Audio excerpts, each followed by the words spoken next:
Assalamualaikum warahmatullahi wabarakatuh. Untuk memenuhi tugas mata kuliah analisis laporan keuangan berbasis IT, saya Muhammad Bilal Fajariansyah eh, akan mengambil judul Analisis Laporan Keuangan ET Yana Prima Hasta Persada Terbuka atau biasa disebut YPAS pada IDX pada periode tahun 2020 sampai 2024.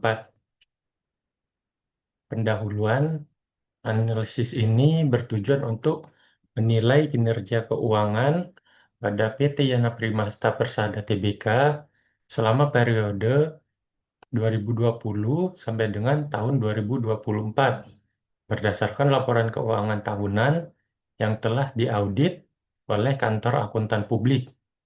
Analisis difokuskan pada perkembangan aset, struktur keuangan, kinerja laba ruginya, likuiditasnya, serta isu audit utama yang relevan dalam menilai kesehatan keuangan perusahaan. Seluruh data yang disajikan dalam mata uang rupiah dan mencerminkan kondisi historis perusahaan selama kurun 5 tahun terakhir. Gambaran umum perusahaan PT Yana Primasta Persada Tbk merupakan perusahaan publik Indonesia yang didirikan pada 14 Desember 1995, bergerak di bidang industri kemasan plastik dan tenun atau woven bag.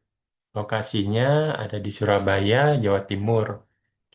Perusahaan utamanya memproduksi kantong semen dan kemasan PP atau PE, serta melayani sebagian besar produsen semen di Indonesia serta pangsa pasar ekspor.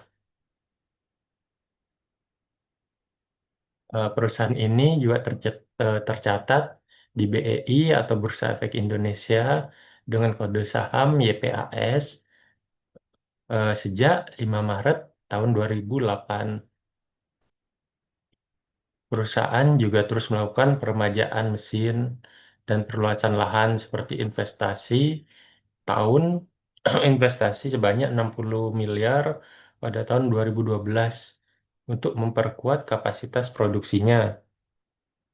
Produknya itu selain kantong semen, perusahaan juga memproduksi terpal, kemasan laminasi, dan karung plastik lainnya. PT Yana Prima Hasta Persada Tbk berfokus pada penyediaan solusi kemasan untuk semen dan industri lainnya.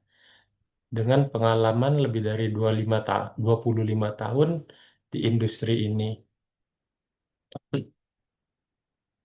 Perusahaan ini merupakan perusahaan manufaktur yang bergerak di bidang kemasan plastik dan melayani berbagai sektor industri.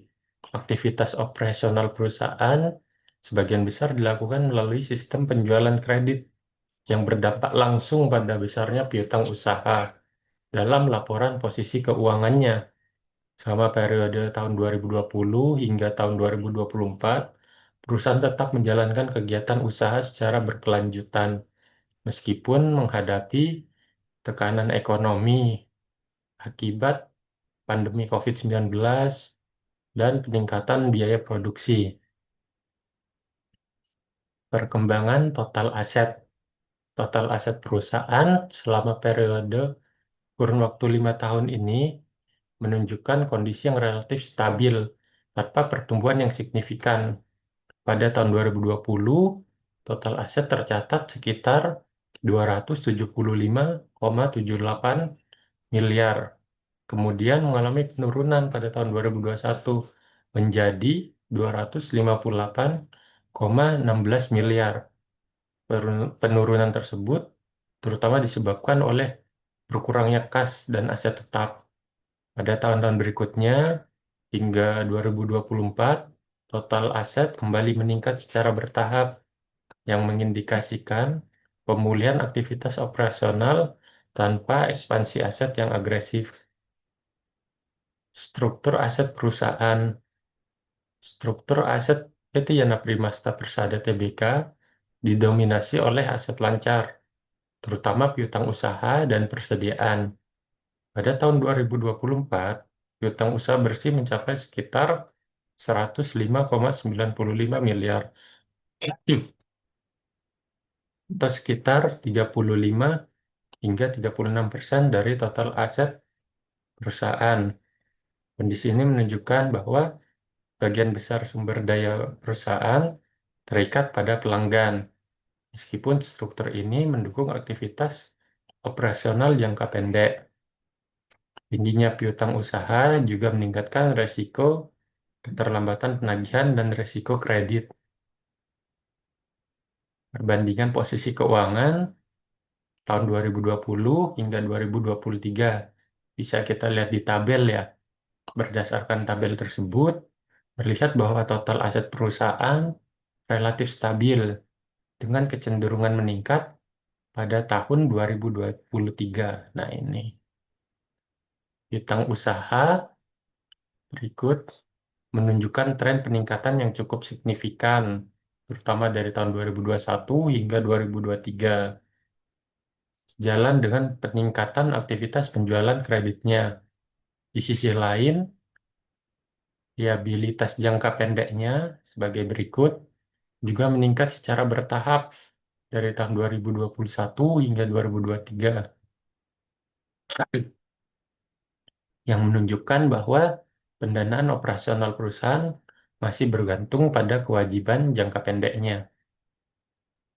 Kinerja laba rugi. Kinerja laba rugi perusahaan selama periode 2020 hingga 2024 bersifat fluktuatif, namun tetap positif. Perusahaan mampu menghasilkan laba, namun margin laba tergolong relatif tipis karena hal-hal yang sudah disebutkan tadi. Hal ini disebabkan oleh tingginya beban pokok penjualan, beban operasionalnya, serta biaya bunga atas utang banknya. Kondisi tersebut menunjukkan bahwa perusahaan masih menghadapi tekanan efisiensi, meskipun pendapatan untungnya masih dapat dipertahankan. Analisis likuiditas. Likuiditas perusahaan berada pada kondisi cukup namun ketat. Kas dan setara kas relatif kecil dibandingkan dengan kewajiban jangka pendeknya. Sebagai contoh, pada tahun 2021, kas dan bank perusahaan tercatat hanya sekitar 758 juta. Sementara liabilitas jangka pendeknya mencapai lebih dari 90 miliar, artinya hampir 100 kali lipatnya.